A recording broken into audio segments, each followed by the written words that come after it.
그리 멀지 않은 옛날 한 도시에 어마어마한 사건이 터집니다. 이름하여 미성년자를 상대로 한 혼인 빙자 가늠 사건입니다. 나라가 떠들썩해지죠. 그런데 얼마 뒤 또 이상한 일이 벌어집니다. 그 혼인 빙자 가늠 사건의 피해자가 죄인으로 둔갑을 합니다. 상관에 대한 명령 불복종입니다. 그런데 사건이 더 복잡해집니다. 아까 그 죄인을 잡아넣었던 그 상관이 이번에는 죄인이 되어버립니다. 여기에 얽힌 혐의, 바로 지위를 이용한 미성년자 성추행 미수입니다. 자, 이제 그 복잡한 사건, 그 사건이 벌어진 그 도시로 들어가 봅니다. 여기는 남원입니다. 아이고, 빨리 가십시오.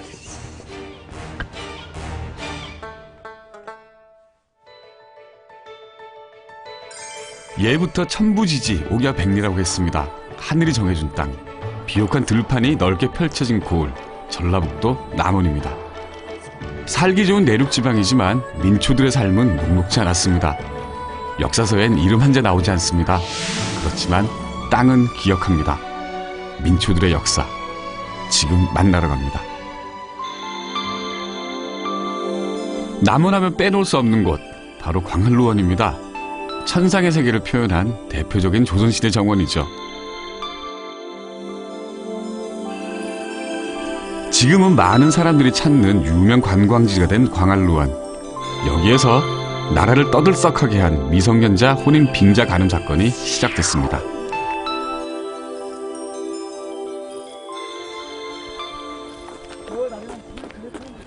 지금 그 사건 현장으로 가고 있습니다.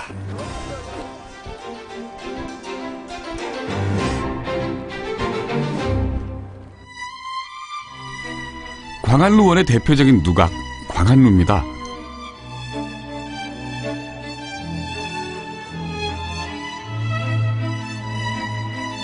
조선 세종 때 명재상인 황희가 1419년 남원의 유배로 와서 광통루란 누각을 지었죠. 15년 뒤 문인 정인지가 누각의 아름다움에 반해 달나라 미인 항아가 사는 광한청어부와 같다. 고해서 광한루라고 개칭합니다.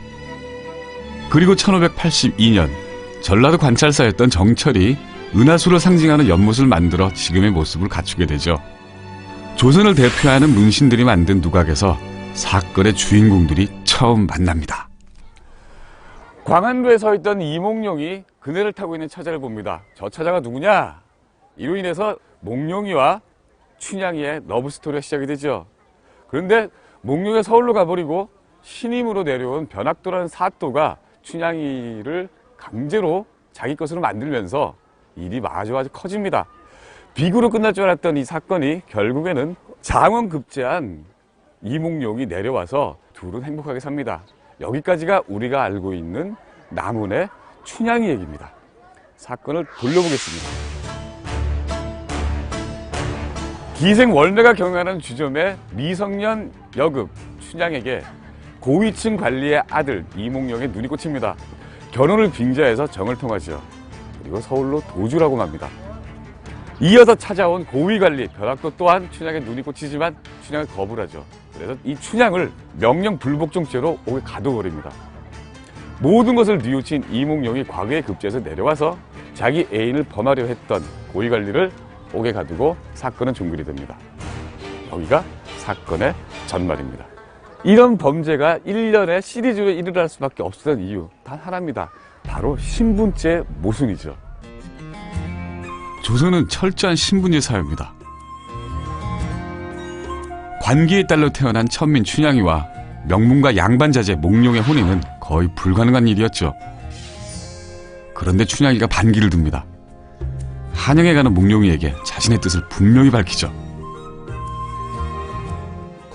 경사는 낮다마는 내일 올라가기에 이른다. 도련님 한양 가시면 내 아니 갈까 염려시오? 여필 종부라 하였으니 천리 말리라도 도련님을 따라가지. 도련님 없는 남원 땅 뭐가 아쉬워 여기 남겠어요? 당분간 갈려있다 훗계약을 둘 수밖에 없겠다. 지배계층인 몽룡을 난군으로 선택한 춘향이 목숨을 건 수절로 사랑을 쟁취합니다. 춘향전은 조선 후기의 사회상을 반영합니다. 신분의 벽을 깨고 싶은 민초들의 욕망과 소망. 춘향전은 아름다운 사랑 이야기지만 그 이면엔 여성이 스스로의 노력으로 신분 상승을 이뤄낸 민초의 성공담이 있습니다.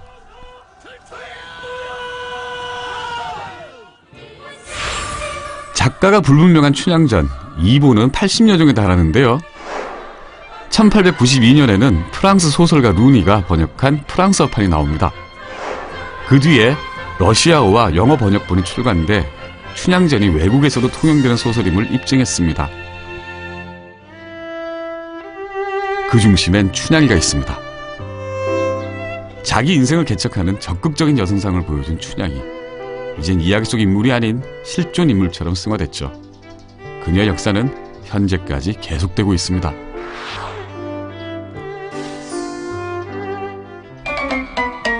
(1961년) 충무로에서 춘향이 전쟁이 벌어졌습니다.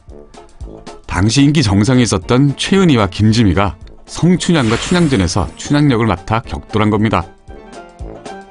일주일 차로 개봉된 두 영화, 결국 최은희의 성춘향이 승리를 거둡니다. 지금까지 춘향전은 19편의 영화로 제작됐습니다. 춘향이를 맡은 배우는 신문 1면을 장식하며 최고의 스타가 됐죠.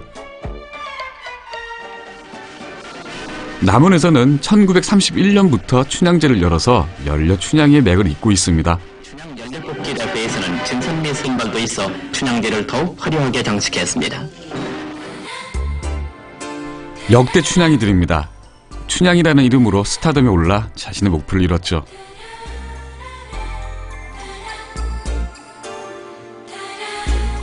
그런데 제 눈앞에 춘향이들이. 2017년 춘향 선발대 후보들입니다. 뜻밖의 행운이죠. 이들은 춘향이가 되기를 목표로 합니다. 춘향이로 뽑힌 여성들은 그 위치가 달라질 겁니다. 신분 상승의 상징이 된 우리 춘향이들. 또 다른 의미에서 오늘날 여성들도 그녀가 되기를 소망합니다. 미천한 신분 출신으로 대한민국 여성들의 전설이 된 춘향이. 아름다운 민초죠. 결국 춘향이처럼 이몽룡을 만나지 못한 조선시대 수많은 민초들, 우리네 민초들은 조선시대의 모순을 극복하지 못하고 더 오랜 세월을 기다려야 했습니다. 그들이 원했던, 그들이 꿈꿨던 새 세상은 더 오랜 뒤에야 이루어지게 됩니다.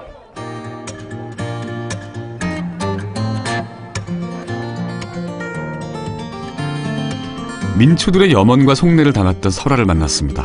이제 전설보다 더 흥미있는 이 땅의 진짜 민초들을 만나러 갑니다. 불교신자가 됐든 등산객이 됐든 대한민국 사람들이 절에 가려면 대개 산으로 올라갑니다. 산속에 절들이 많습니다. 그래서 절을 가는 문을 산문이라고도 하죠. 그런데 남원에 있는 실상사는 개울 하나만 건너면 바로 나옵니다. 여기 편안한 천년고찰 실상사 가는 길입니다.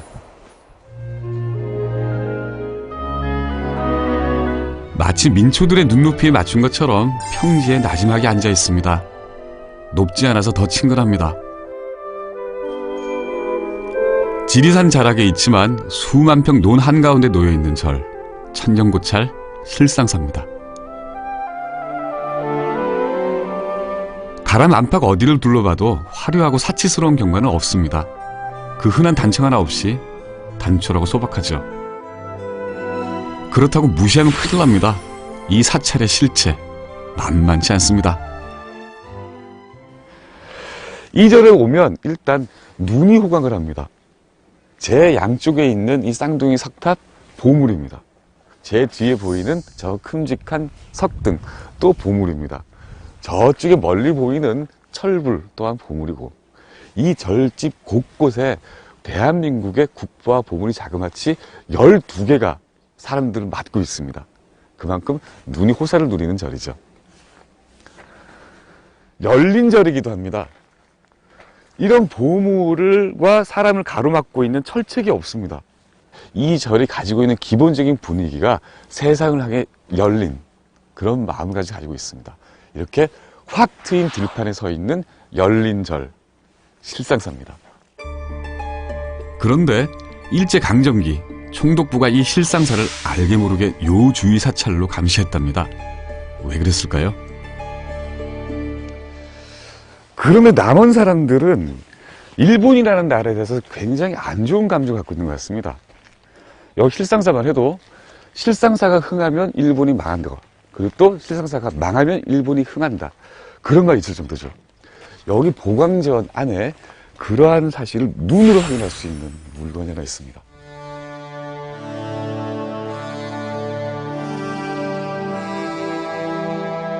조선 총독부의 신경을 거슬리게 한 물건, 바로 이 작은 동종입니다.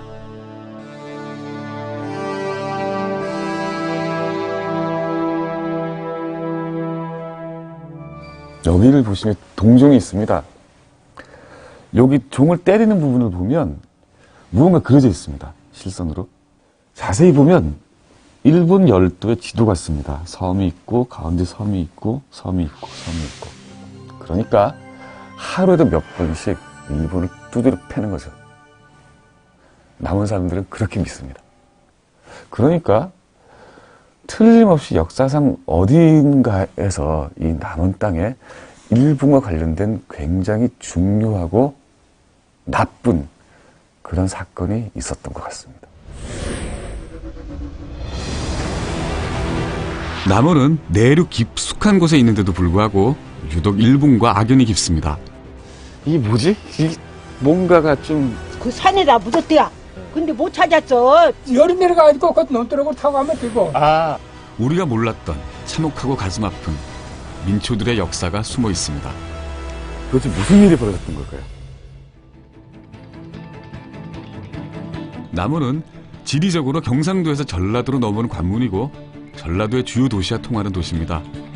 그래서인지 고대에서 현대까지 중요한 전략적 요충지였고 그만큼 많은 전쟁이 치러졌습니다. 남원의 전쟁사에서 빠질 수 없는 곳, 바로 교룡산성입니다. 교룡산의 험준한 지형지세를 이용해 백제시대에 쌓았다고 추측되는데요. 성으로 들어가는 입구는 하나고 성 안에 99개의 우물과 계곡이 있습니다. 그야말로 전투에 최적화된 천의 요새죠.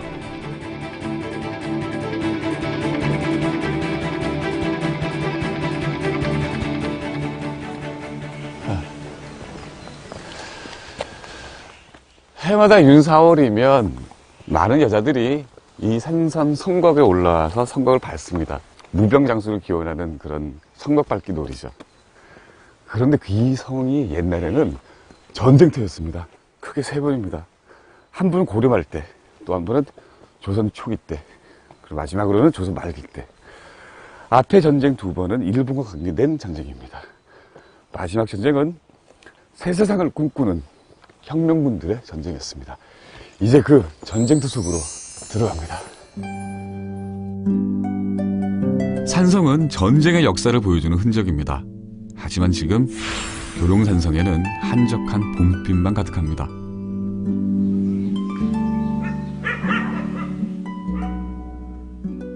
그 옛날 전쟁터, 그리고 전쟁을 준비했던 산성의 장수들의 영세 불망비, 공도비가 쭉 서 있습니다. 여기에 비성 옆에 피어있는 꽃, 자주 괴불 주머니라고 합니다. 자주 괴불 주머니. 이름 이상하죠? 근데 괴불은 그 옛날 한복 입은 어린애들의 주머니에 차고 있던 놀이개를 괴불이라 그럽니다. 예쁜 이름입니다. 이 괴불 주머니 2년에 한 번씩 핍니다. 끊임없이 태어납니다. 끊임없이. 새 소리, 날 평화롭고 아침 햇살 좋은데 그 옛날의 전쟁터가 이렇게 평화로워졌습니다. 그리고 아이들이 좋아하는 괴불 주머니, 예쁜 자주색 괴불 주머니가 피어 있습니다. 그 옛날처럼. 400년 전 이 작은 꽃은 또 한 번 잔혹한 전쟁을 보았습니다. 바로 정류재란입니다.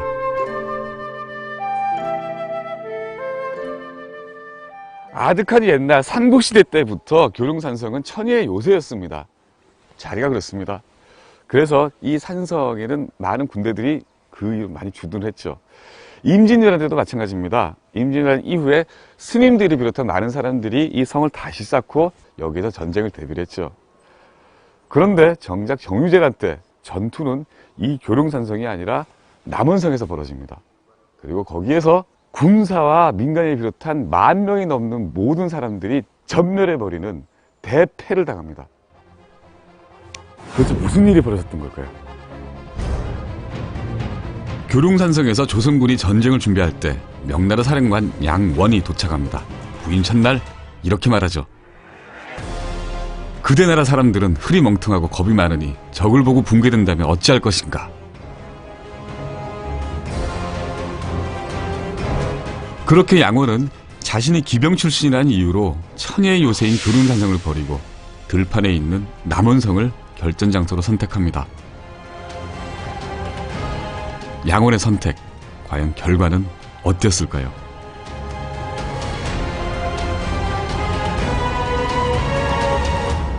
처음부터 이길 수 없는 전쟁이었습니다. 6만 명에 이르는 일본군은 이 작은 평지에 있는 남원성을 동서남북 사방으로 물밀듯이 쳐들어와서 모든 사람들 도륙을 합니다.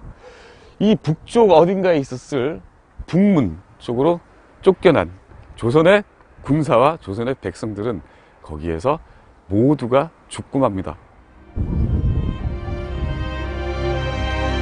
평지에 세운 성인 만큼 공격을 방어하는 건 처음부터 어불성설이었죠. 지도자 한 사람이 잘못된 선택이었다고 간단히 치부하기엔 그 대가가 너무 큽니다.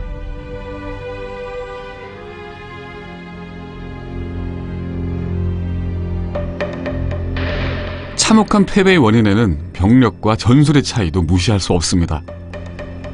남원성 전투 당시 일본군이 만든 작전도입니다.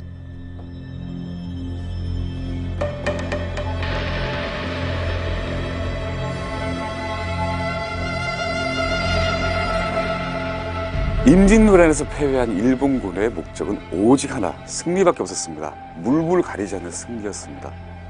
남원성 전투 당시 일본군이 작성한 작전도입니다. 굉장히 상세하고 치밀하고 계획적입니다. 선봉장 고니시 유키나가가 이끄는 1만 5천여 병력이 이곳 서문을, 그리고 총사령관 유키다가 이끄는 1만 병력이 나무를 맞죠. 그리고 동무는 하치스카가 이끄는 1만 3천여 병력이 왔습니다. 그리고 시마지의 1만여 병력이 조선군이 방어하는 이곳 북문을 공격합니다. 명나라 부대가 방어하고 있던 동서남문의 차체를 뚫리고 북문을 지키고 있던 조선군은 성 안팎으로 포위되고 맙니다. 북문으로 가보겠습니다.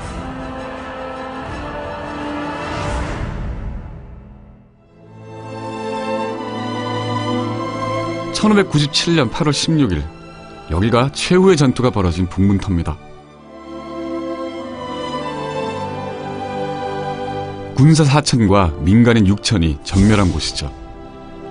세월이 흘렀고 피해 전장터였던 북문의 흔적은 완전히 사라졌습니다.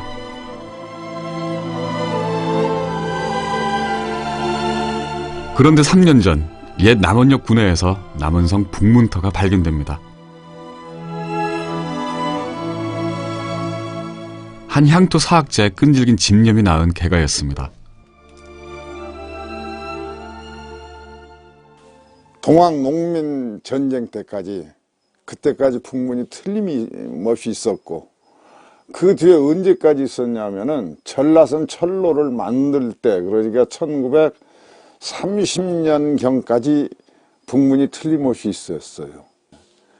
그게 누가 언제 왜 북문이 없어졌는가 하는데 관심을 갖는 사람이 없었어요. 정유재란 남원성 전투 때 적어도 5천여 명 이상은 그 북문 앞에서 돌아가셨을 텐데 그 자리를 찾질 못하고 있다 보면 남원 사람으로 굉장히 부끄러운 일이에요. 그래서 북문터는 찾아야 된다. 그렇게 한병우 선생의 북문 찾기가 시작됐습니다. 그는 남아있는 남원성 북쪽 성벽과 남원의 역사를 정리한 역사책 용성지라는 책을 보며 조선 후기 남원 지도를 주목합니다. 그리고 북쪽 성벽이 어디에서 어디까지인지를 파악하면 북문을 찾는다는 생각에 남아있는 북쪽 성벽과 남쪽 성벽에서 북쪽으로 뻗은 길을 찾았죠. 그렇게 고지도와 위성지도를 대조해 북문터가 옛 남원 역사내에 있다는 결론을 얻었습니다. 지적도를 수십 개를 떼가지고 부남원역 군에 쭉 연결시키다 보니까 여기가 북문이다. 북문을 찾은 노사학자의 기분이 어떨까요? 솔직히 말하면 딱 맞아 들어가니까 기분 좋지요. 기분은 좋지만 그걸 잊어먹어가지고 측량을 해서 찾아내야 할 만큼 모든 사람의 기억 속에서 사라져버렸다고 한 게 몇십 년, 100년도 안 지났는데 이것은 참 서글픈 일입니다. 그 무겁고 어둡던 그날 일본군을 상대로 조선 백성과 조선의 군이 최후의 전투를 벌였던 그 현장입니다. 새 문을 뚫고 물밀듯이 밀려온 일본군을 상대로 조선의 사람들은 삽과 곡괭이를 들고 결상지를 벌입니다. 그리고 전투가 끝납니다. 전투가 끝나고 일본군을 따라왔던 군승, 경념이 현장을 이렇게 기록합니다. 생포할 사람은 단 한 사람도 없었다. 모두 죽었습니다. 그렇다면 전투를 남원성으로 옮겨 10,000명의 목숨을 죽게 한 명나라 사령관 양원은 어찌 됐을까요? 조선군을 비겁하다 했던 양원, 함락 직전에 부하들과 함께 성 밖으로 도주해버립니다.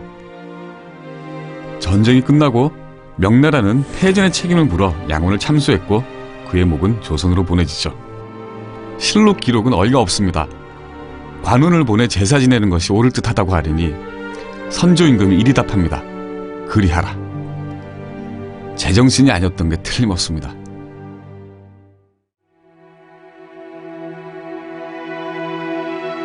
남원성에서 죽은 영혼들을 모신 합동묘 만인이총입니다. 잔혹하고 아픈 역사의 현장이 남원 시민들의 편안한 휴식 공간으로 변했습니다.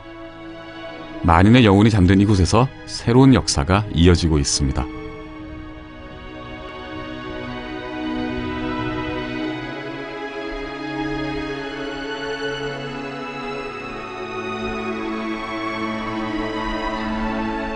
만인을 모시는 사당 충렬사는 1653년 효종 4년 때 사액사당이 됩니다. 지금도 1년에 한 번씩 제사를 지내고 있죠. 한가운데 위풍당당히 앉은 만인 지위 위패입니다. 위패를 보자 왠지 가슴이 먹먹해집니다. 그나마 신원이 밝혀진 사람은 고작 50여 분입니다.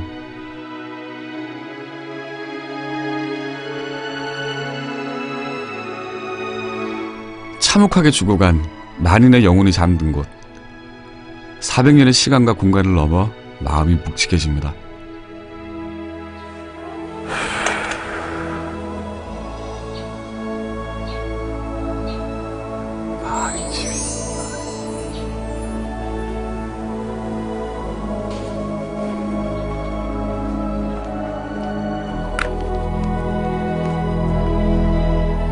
(1963년) 만인의총은 원래 있던 자리에서 여기로 이장됐는데요.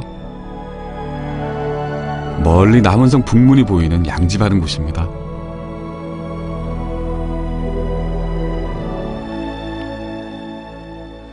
만 명의 의로운 사람이 잠든 만인의총입니다. 정유재란 당시 남원성을 공격했던 일본군에게 희생된 그 사람들 모신 곳입니다. 왕릉보다 큽니다.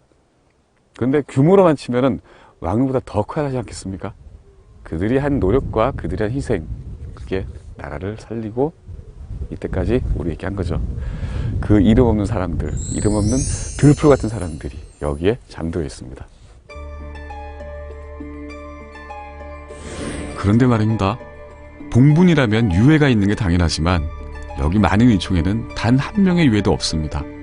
허묘죠. 그렇다면 진짜 유해는 어디 있을까요? 허묘의 의문을 채 풀지도 못했는데 이상한 게 또 있습니다. 버젓이 한글로 쓰여진 충렬사 현판입니다. 충렬사. 근데 이건 박정희 글씨인데? 이상합니다.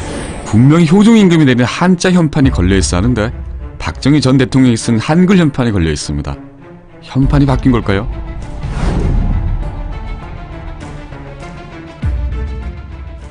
이게 뭐지? 뭔가가 좀 충렬사. 아, 이상하다. 그 충렬사 찾아볼래? 충렬사?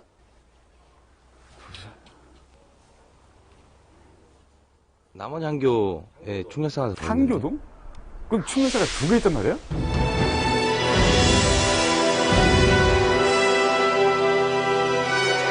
그래서 남원성 북문터를 찾아낸 한병우 선생님께 물었습니다. 그 만인이총이 원래부터 만인이총이었습니까? 묘명이 바뀌었습니다. 어디에서 뭐에서 뭘로 바뀌었습니까? 팔충신묘에서요. 예. 만인의총으로 바뀌었어요. 언제쯤에요? 해방되고 난 다음입니다. 해방되고 난 다음에요. 그러면 그 조선시대 때는 만인을 모신 적이 없었던가요? 그전에는 대단히 좀 부끄러운 얘기지만 네. 만인을 함께 모신 일이 없었죠. 그래요. 만인이총에 숨겨진 또 다른 진실, 포장되지 않은 그 진실을 만나버렸습니다. 전쟁이 끝나고 살아남은 주민들은 옛 남원성 북문 근처 습지에 만인의 시신을 묻었죠. 그리고 광해군 4년, 남원 유림들은 남원성에서 죽은 팔충신을 기리는 사당을 세웠고 1653년 효종이 충렬사라는 이름을 내립니다. 이들이 처음 모신 사람은 전투를 지휘했던 수뇌부이자 양반 8명입니다. 10,000명이 아닌 8명을 모셨기에 팔충렬사라고 불렸습니다. 무슨 말인가 하면 유림들의 남원 충렬사는 만인을 모신 적이 없다는 얘기입니다.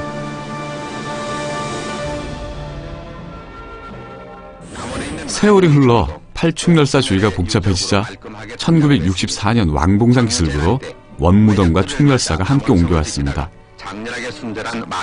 그리고 1973년 충렬사 중앙에 만인 지휘라는 위패가 처음 들어섭니다. 참배객들에게 호국 의지를 일깨워주고 있습니다. 1만여 목숨이 죽어간 그날 이후 376년이 흘러서야 이름 없는 민초들은 비로소 위패가 모셔집니다. 나라를 구하기 위해 목숨을 바쳤지만 수백 년 동안 나라는 그들을 기억하지 않았던 거죠.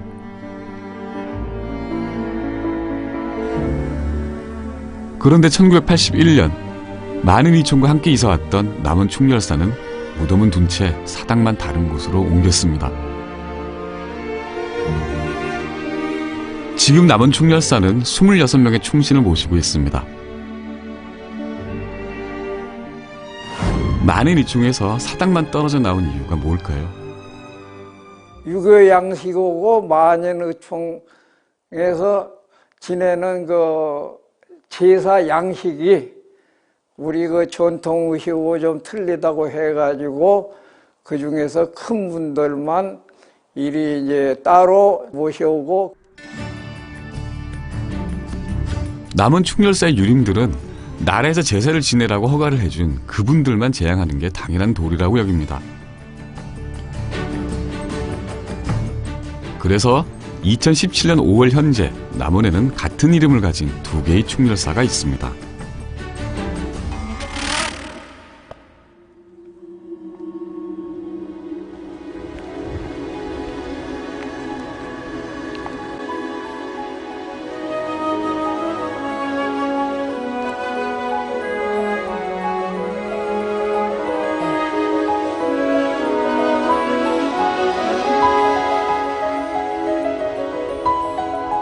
작네요.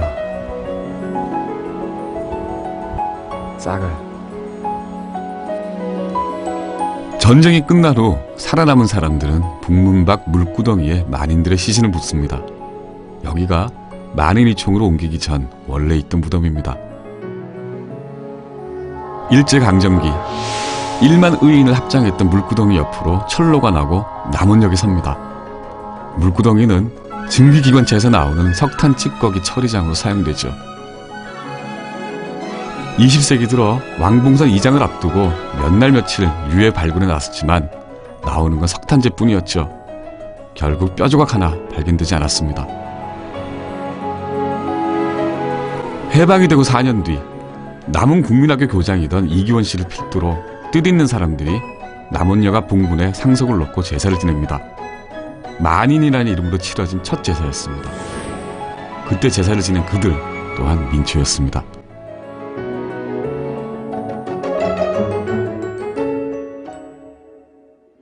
결국 그들을 찾을 수 없었던 사람들은 이 땅에서 흙 한 줌을 퍼서 산 밑에 양지 바른 곳으로 옮겨서 의총을 새로 만들었습니다. 어쩌면 지금도 10,000명의 의로운 그들이 제가 서 있는 이 땅, 이 넓은 곳 어딘가 땅 저 아래에서 잠들고 있을지 모릅니다.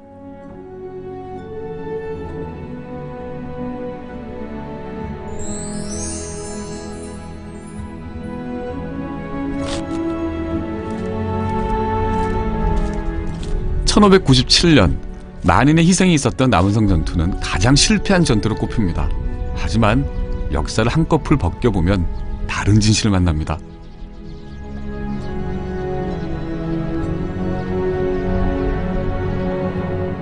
조선을 제침한 일본군 가운데 좌군이 남원성 전투를 치르면서 힘이 약화됐고 혼자 남은 우군은 소사평에서 패전했습니다.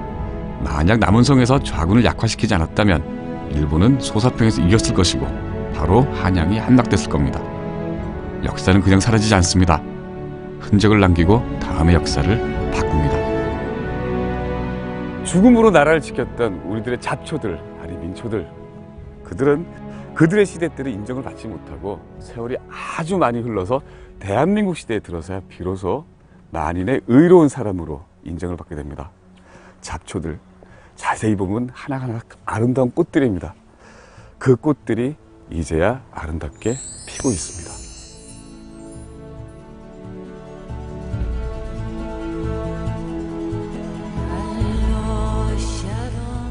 남은 땅, 서글픈 민초들의 흔적을 찾아 시간을 앞으로 돌립니다. 정유재란보다 200년 앞선 고려 말, 정체가 수상한 의문의 남자를 만납니다. 1380년 9월 어느 날 여원치 고개에서 꿈속 노파의 계시를 받은 이성계는 그 고갯길에서 서쪽으로 20리 떨어져 있는 바로 저기 황산에서 전투를 치릅니다. 자그마치 10만 대군 왜구를 상대로 큰 승리를 거둡니다. 대승리를 하죠. 그 전투, 아니 그 전쟁을 사람들은 황산대첩이라고 부릅니다. 망해가던 고려말, 황산대첩의 승리 덕에 이성계는 조선 개국의 기틀을 마련하죠. 200년 뒤인 선조 10년, 그 대첩비를 세웁니다. 그런데 지금 서 있는 비석은 1957년 황산대첩비를 복제한 비석입니다. 진짜 대첩비는 파비각에 누워 있습니다. 몸체는 부서졌고 비문은 긁어낸 흔적이 역력합니다. 도대체 누가 이랬을까요? 보시다시피 산산조각난 비석이, 원본 비석이 누워 있습니다. 여기 앞에 있는 황자를 제외하고는 거의 황체를 한 글자도 알아볼 수 있습니다. 1943년 일본 조선 총독부는 자기네들의 패전을 기록한 모든 기록, 성물들을 파괴하라고 지시를 내립니다. 그 일환으로 이 비석도 부서졌습니다. 그때 부서진 비석들이 진주대첩을 기록한 비석, 그리고 행주대첩을 기록한 비석, 그리고 이순신 장군의 승전과 관련된 일체 비석들이 그때 사라지거나 땅속에 파묻혀버립니다. 쓰라린 역사의 흔적입니다. 일본의 만행도 속이 쓰리고 미래를 대비 못한 옛사람들 게으름도 속이 쓰립니다. 황산에 먹구름이 몰려오더니 비가 쏟아집니다.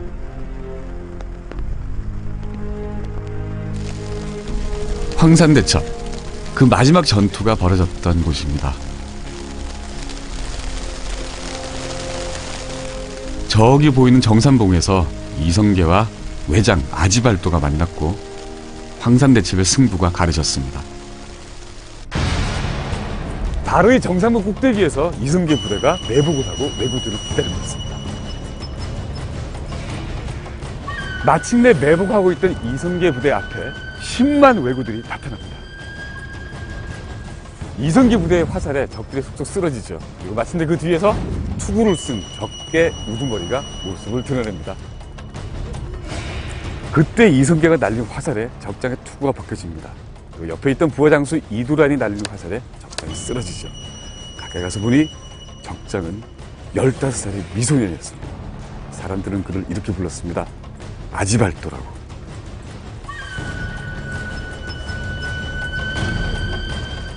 외구 두목이라고 알려진 아지발도라는 존재가 흥미롭습니다. 10만 대군을 이끈 장수가 정말 15먹은 미소년일까요? 고려사 저류에 나타난 아지발도의 기록입니다. 백마를 타고 창을 휘두르며 달려와 가는 곳마다 쫓기고 쓰러져서 감히 당해낼 자가 없었다. 나이 15세가량에 얼굴이 단정하고 고왔다. 우리 군사들은 아지발도라 부르며 피하기 바빴다.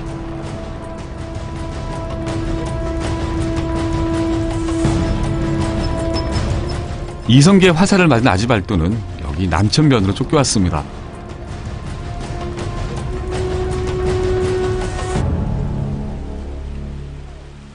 아지발도가 석 달 동안 피를 흘리다가 죽었다는 피바입니다. 지금도 보면 바위도 붉고 그리고 여기 고여있는 물도 붉은기가 돕니다. 전설에 따르면 전쟁이 끝나고 나서 7일 동안 이 남천에 있는 물이 뻘겋게 물이 들어서 마시지도 못했을 정도였고 큰 승리를 거둔 거죠. 이로하여 황산대첩은 대승리로 막을 내리고 신흥부장이었던 이성계는 고려 말에 새로운 지도자로 급부상을 해서 마침내 조선이라는 새로운 왕조를 건국하게 되죠. 황산대첩 이야기는 조선의 건국을 잇게 한 역사적인 사실입니다.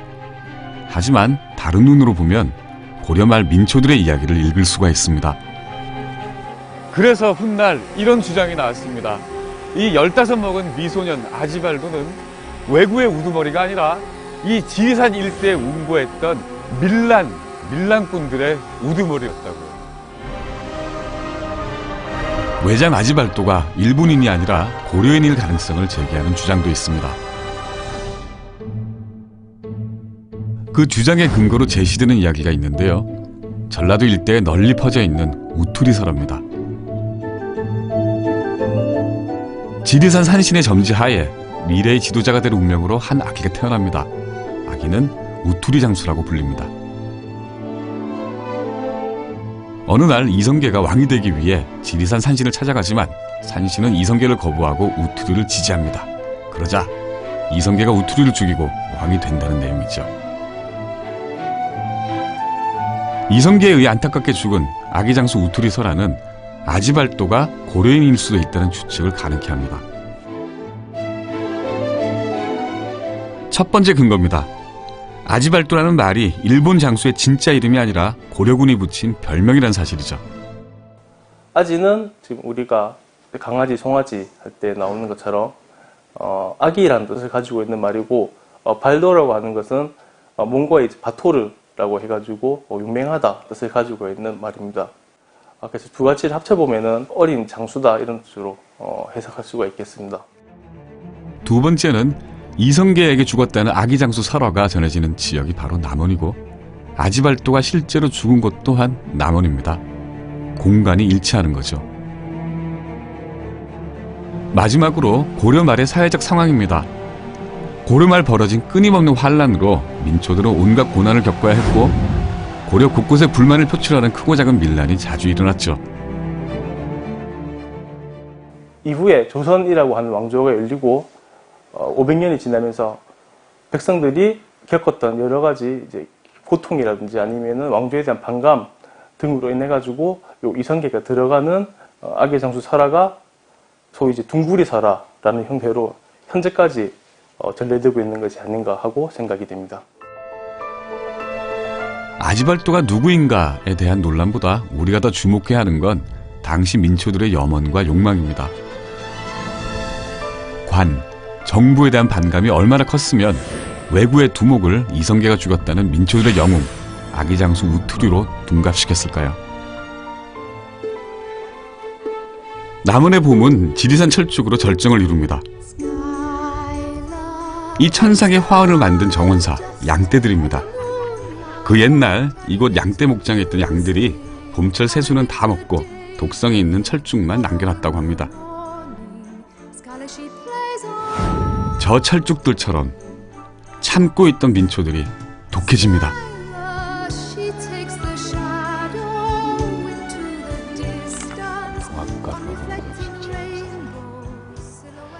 정유재란의 흔적을 찾기 위해서 올랐던 교룡산 다시 찾았습니다. 여기에는 19세기 말 나라가 망해가던 그때 있는 자, 양반들을 공포에 몰아넣었던 한 산의 흔적이 또 남아 있습니다. 거기를 찾기 위해서 다시 교룡산을 찾았습니다.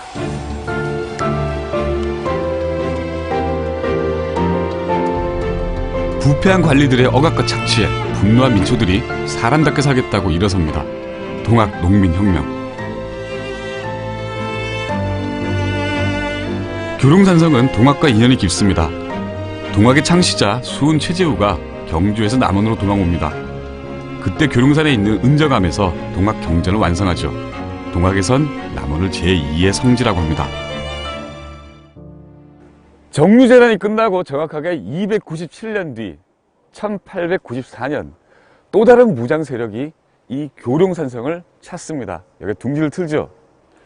바로 김계남이 이끄는 호남의 동학혁명군, 농민군이었습니다.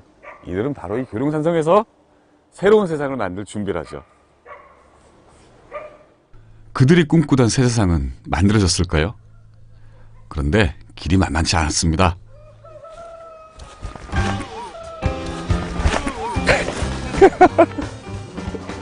내 엉덩이. 왜 불길한 예감은 틀린 적이 없을까요?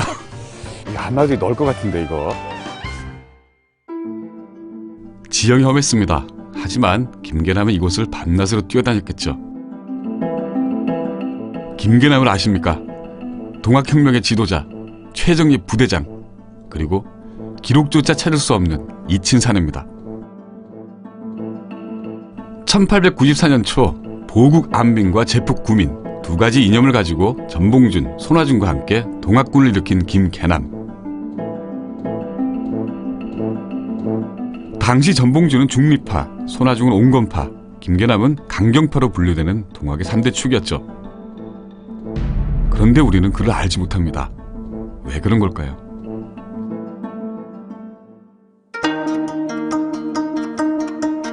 그의 흔적을 찾기 위해 전북 정읍을 찾았습니다.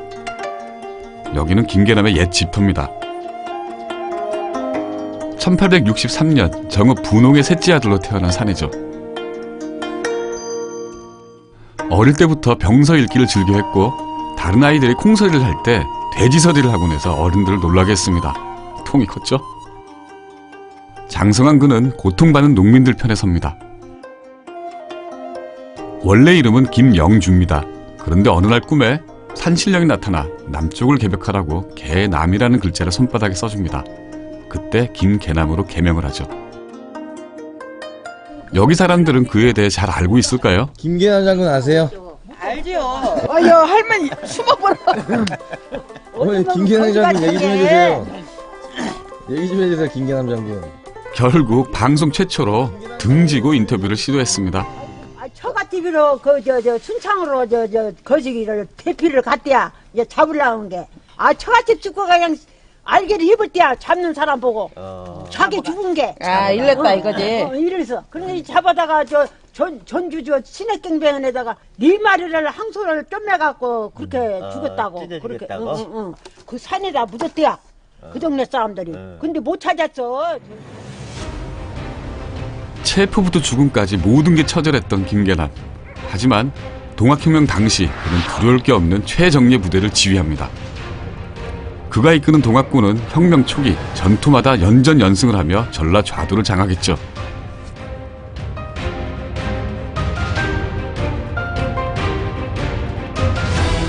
(300년) 전 조선 육군이 출정을 준비하던 바로 이 자리에서 김계남도 출정 준비를 합니다. 한양으로 진격할 준비를 하죠. 그런데 그 김계남의 바로 앞에 뜻밖의 사내가 나타납니다. 그 사람 이름 바로 박봉양이라고 합니다. 과연 김계남은 한양으로 진격했을까요?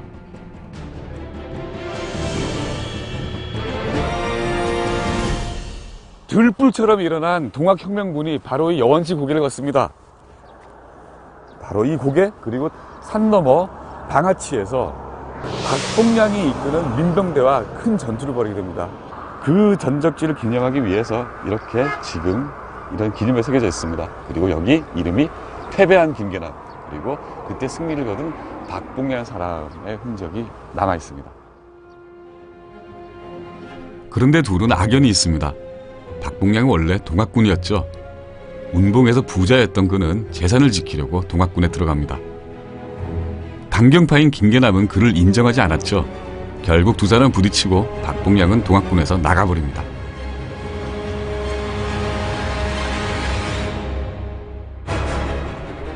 그 후 민병대를 결성해서 동학군에 대적한 박봉량. 한양 진격을 위해 김계남이 떠난 후 여기 방아치에서 그의 자녀 부대와 치열한 전투를 벌입니다. 박봉량은 대승을 거두죠. 운봉에 있는 당산입니다. 마을에 수호신이 있다고 해서 신성시하는 이곳에 박봉량의 흔적이 있습니다. 외눈이라 일목장군이라고 불렸던 박봉량. 그가 남원 동학군을 초토화시킨 공덕을 기리는 비석입니다.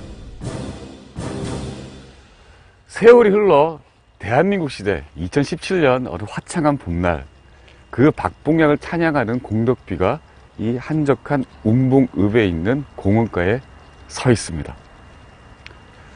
보시다시피 많이 파괴되고 글자도 훼손돼서 알아볼 수 없는 글자들이 많습니다. 원래는 읍내에 있는 장터 바닥에 뒹굴고 있고 땅속에 파묻혀 있던 걸 이쪽으로 옮겼다고 합니다. 외목장군 박봉량의 비적을 토벌한 공덕비가 왜 이 모양으로 여기에 서 있게 됐는지, 그 부분은 여러분들께서 판단해 주십시오. 박봉량이 승승장구하고 있을 때 한양으로 진군하던 김계남은 청주성 전투에서 크게 패합니다. 신무기로 무장한 일본군에 무너진 거죠. 이후 숨어 지내던 그는 친구의 밀고로 붙잡혀 전주관하로 끌려옵니다. 그런데 다음날 전봉진도 체포돼 전주관하로 끌려오죠. 동학의 두 거두를 잡은 사람, 바로 전라감사 이도재입니다. 전남의 끝자락, 완도군 고금도입니다. 이 길 끝에는 이때까지 저는 한 번도 들어보지도 못한 이름, 미스테리의 인물 아니면 문제적 인물, 이도재라는 사람의 흔적을 만들어가는 길입니다. 여기가 바로 그가 있었던 곳입니다. 조선 말기 문신이었던 이도재. 1884년 개화파가 일으켰던 갑신정변에 연루됩니다. 2년 뒤 고금도로 유배로 오죠. 갑오개혁으로 개화파가 정권을 잡기까지 9년 동안 여기에서 유배 생활을 합니다. 어떤 사람입니까, 이도재? 여기서 이제 유배에서 풀려나면서 전주에 있는 전라감사로 일을 했었고요. 그러니까 2년 동안 그 일하면서 여기 유배 와 있을 때 주민들의 소원이라고 할까요? 그런 것들을 기억을 했던 모양이에요. 결국은 이제 완도군을 여기저기 이 주변 군현에 흩어져 있던 섬들을 모아서 완도군을 설군하게 된 거죠. 그러면 완도라는 곳에서 이 공동체에 살고 있는 사람들한테는 그러니까 정체성을 갖게 해준 그런 사람이라고 할 수가 있겠네요. 네, 그렇기도 하겠죠. 선정을 베풀었던 관리 이도재. 그런데 그가 치명적인 오점을 남깁니다. 김계남이 체포된 다음 날인 1894년 12월 3일, 이도재는 재판도 거치지 않고 그를 참수합니다. 김계남이 사형당했던 곳으로 추정되는 전주 초록바위입니다. 이도재는 그의 목을 한양으로 보내고 그 신체는 처참하게 훼손해버리죠.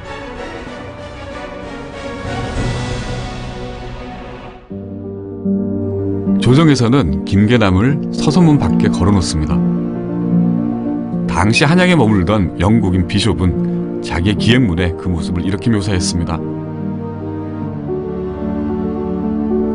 동학 교주의 머리가 충성스러운 관리에 의해 서울로 압송됐다. 나는 그것을 서서문 밖 어느 시장거리에서 보았다. 얼굴은 고요하고 엄숙해 보였다. 이런 끔찍한 광경이 일주일 동안이나 계속됐다. 체포된 다음 날 바로 처형된 김계남, 체포된 후 한양으로 압송된 전봉준, 그리고 조선의 덕망이 있는 문신 이도재. 그는 왜 이런 결정을 한 걸까요? 김계남 장군이 만약에 탈출을 해가지고 재기를 도모했을 때 이건 어마어마한 또 이 저항이 일어난다. 또 한 가지 설은요, 대원군이 밀사를 보내잖아요. 김계남 장군한테 그 의병 동기를 하라고. 김계남 장군을 취재를 하다 보면은 혹시 그 내용이 밝혀질 수도 있잖아요.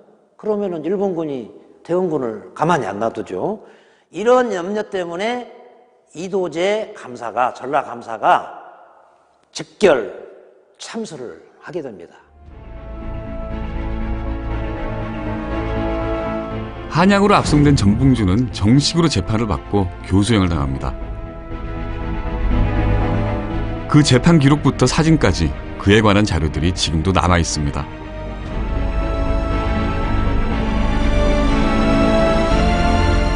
녹두장군으로 더 알려진 전봉준.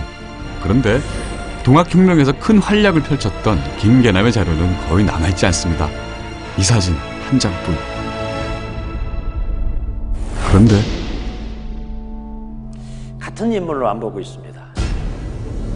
사진의 주인공이 김계남이 아니랍니다. 몰골을 봤을 때 장신인 걸로 이렇게 분별이 되어요. 그러나 김계남 장군은요, 전봉준 장군처럼 단신이었습니다. 김계남 장군 반신상은 김계남 장군이 아니다라는 것으로 요즘 연구가와 학계에서는 의견이 모아진 상태입니다. 지금까지 우리가 봐왔던 그의 모습도 진짜가 아니었습니다. 그런데 몇 해 전 전문가들의 노력 끝에 복원에 성공했습니다. 어느 이 사진인가요? 예. 123년 만에 밝혀진 김계남의 진짜 모습입니다. 이 그림은 그의 후손들 사진을 이용해 현재 모습으로 복원한 거죠.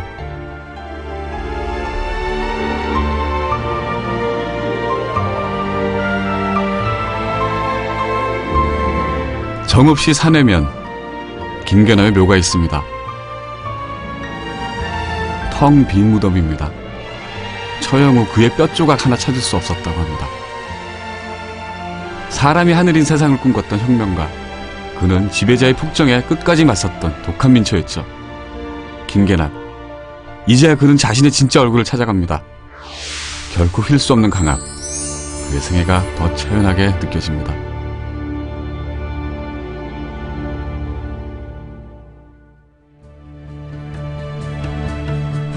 지도부를 잃고 농민혁명은 끝이 납니다. 살아남은 동학군들은 깊은 산속으로 들어가 동학의 정신을, 이야기를 이어갑니다.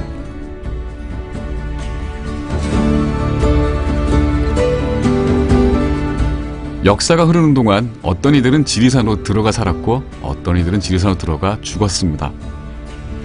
쫓기고 쫓기다 마지막으로 숨는 곳, 지리산입니다. 지리산 중턱, 폐허가 된 성터가 있습니다. 그 터만도 동서 길이 100m, 남북 길이가 80m. 궁의 규모가 얼마나 컸는지 짐작케 합니다. 아득한 옛날, 그러니까 2000년쯤 전 삼한시대 때 진안의 군대에 쫓겨서 마한의 효왕이라는 왕이 여기 지리산까지 피난을 옵니다. 그리고 거기에 자기가 묵을 궁궐을 짓죠. 그리고 그 이름을 달궁이라고 이름합니다. 제가 서 있는 바로 여기가 효왕이 묵었던 지리산 달궁터입니다. 성터에는 건물 초석으로 보이는 돌들과 옹벽을 쌓았던 돌들이 남아 있습니다. 산 중턱까지 이 큰 돌들을 날라다 궁궐을 지었다니 대단합니다. 이 땅 속에는 더 많은 이야기가 숨어 있을 듯합니다.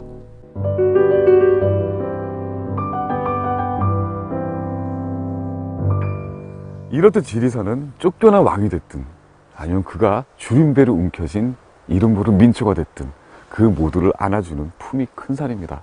그 사람들은 지리산을 어머니산이라고도 합니다.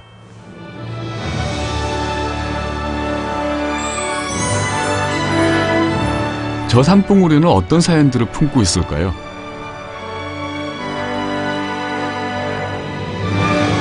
산은 말이 없습니다. 사람들은 그 산중에 길을 만들고 어머니 지리산으로 들어갑니다. 어머니 지리산은 그 누가 됐든 그저 품습니다.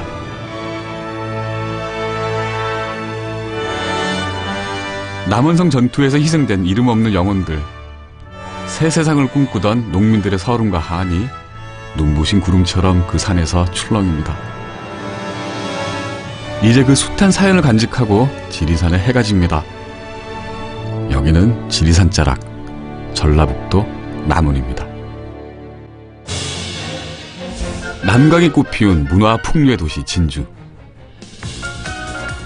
찬란한 역사의 뒷길에 자신의 이름을 버려야 했던 사람들이 있습니다. 역사를 만들었음에도 잊힌 사람들, 그 사람들의 발자국을 찾아보러 갑니다. 우리가 우리답게 살 수 있게 된 이유, 진주에서 찾았습니다. 진주 땅에 고요히 잠든 이들, 그들의 이름을 찾아 진주로 떠납니다. 가끔씩 우리는 작은 일에 분노합니다. 그런데 큰 일에는 눈을 감기도 합니다. 아주 비겁해질 때가 있죠. 작은 일에 행복하고 웃고 슬퍼합니다. 이렇게 마음껏 비겁하고 마음껏 행복하고 마음껏 화를 낼 수 있는 그 세상, 바로 잡초들이 만들었습니다. 민초, 잡초, 그들에게 미안하고 고맙습니다.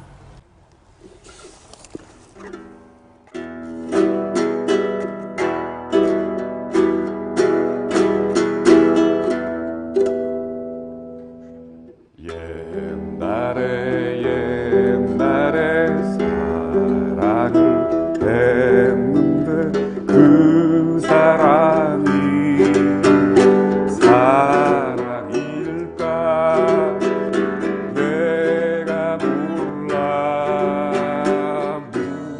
물었더니 사랑이 아니란다.